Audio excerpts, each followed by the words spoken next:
Élise Obis, tu exposes aujourd'hui tes photographies à l'Institut français de Finlande. Est-ce que tu pourrais nous parler un peu de toi?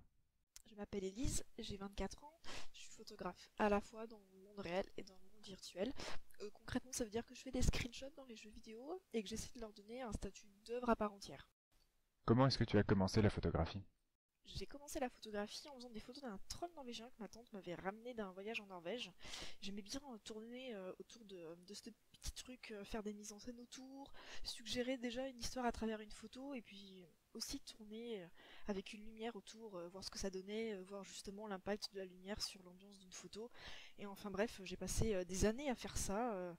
C'est vraiment comme ça que j'ai commencé à faire de la photo en fait. D'où est venue l'idée de faire un lien entre le jeu vidéo, le screenshot et la photographie? À la fin de mon BTM photo, pour mon diplôme, j'ai dû écrire un mémoire sur la photographie. En fait, on n'avait pas de thème précis, il fallait juste que le mémoire soit en rapport avec la photographie. Alors j'avais pas envie de faire quelque chose de trop terre à terre, et je voulais vraiment un sujet qui me plaisait. Je me suis dit j'aime bien les jeux vidéo, tiens, je vais essayer de faire en sorte de se croiser la photographie et le jeu vidéo. Et le croisement, c'est le screenshot. En tant que joueuse, il m'est déjà arrivé de vouloir faire des screenshots. Et je me suis aperçue que quand je voulais en faire des beaux, je retrouvais tous mes réflexes de photographe classique. C'est-à-dire que je cherchais le meilleur angle de prise de vue, je soignais mon cadrage et il m'est même arrivé de devoir les retravailler dans un logiciel photo classique. La seule chose qui change, c'est mon outil. J'ai plus un appareil photo, mais un ordinateur.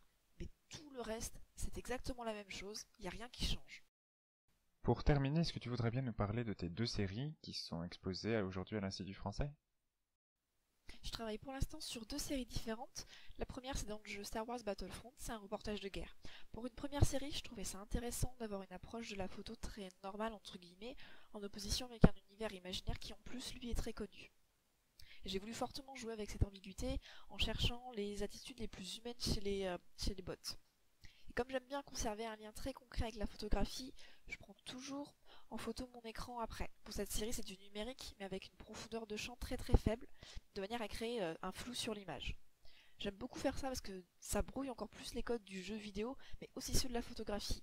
Au premier coup d'œil, on ne sait pas trop si c'est une photo classique ou un screenshot. C'est ce que je cherche vraiment à faire, à créer un doute sur le screenshot, sur sa provenance. Et le flou de profondeur de champ, c'est un des moyens que j'ai trouvé pour y parvenir. Ma deuxième série se situe dans le jeu Fallout 4. Ce sont différents portraits de personnages que j'ai croisés dans le jeu. Pour cette série, je suis vraiment allée à leur rencontre. J'ai essayé d'interagir avec eux. Je leur parle, je les bouscule, tout ça pour voir leur réaction et trouver l'attitude la plus intéressante chez eux. Ce que j'aime beaucoup chez eux, c'est leur regard. Il y a toujours une sorte de mélancolie à l'intérieur. Et en plus, bien souvent, on dirait qu'ils ne regardent pas vraiment. C'est comme s'ils étaient concentrés sur quelque chose qui est juste à côté de nous ou juste derrière. Et ce qui est intéressant, c'est qu'on retrouve parfois ces attitudes quand je fais des vrais portraits. Il y a des gens qui n'arrivent pas à regarder vraiment l'objectif. Et je trouve ça intéressant de retrouver ce comportement chez des personnages virtuels.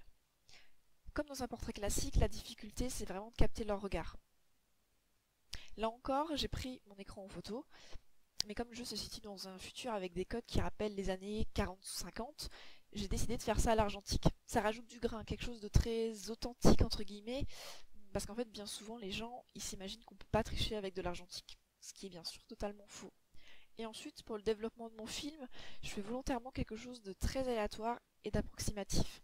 Comme ça, j'ai des effets qui sont assez sympas et le grain n'est jamais le même. En fait, d'un film à l'autre, je peux avoir des choses totalement différentes et c'est cette approximation, ce, le fait de ne pas savoir ce que je vais avoir derrière qui est intéressant. Merci beaucoup, Élise.